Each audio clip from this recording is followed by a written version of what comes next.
নমস্কার। মাননীয়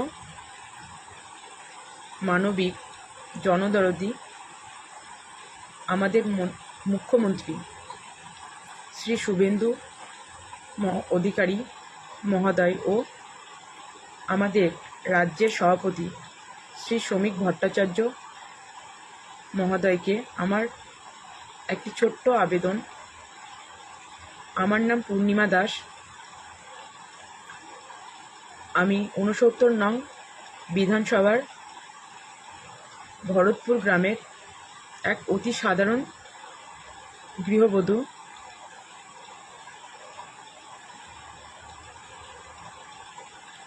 আমার স্বামীর নাম উদ্দীপন দাস।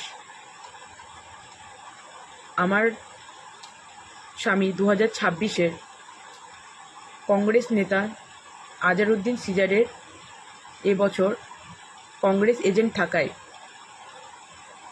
এবং আপনাদের বিজেপি প্রার্থী অনামিকা ঘোষের সঙ্গে তার একটি অবৈধ সম্পর্ক তৈরি হয় এবং এর প্রতিবাদ আমি করাতে আমার স্বামী আমাকে প্রচণ্ড মারধর করে এবং আমাকে বাড়ি থেকে বার করে দেয়।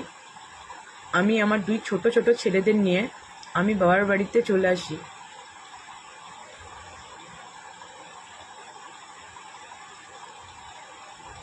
বাবার বাড়িতে চলে আসার তারপর হঠাৎ একদিন জানতে পারি 27শে জুলাই উদ্দীপন দাস ও অনামিকা ঘোষ অনৈতিকভাবে বিয়ে করে এবং আমি এই সুবিচারের আশায় সব জায়গায় পড়া নেড়েছি। কোনো সুবিচারে না পাওয়ায়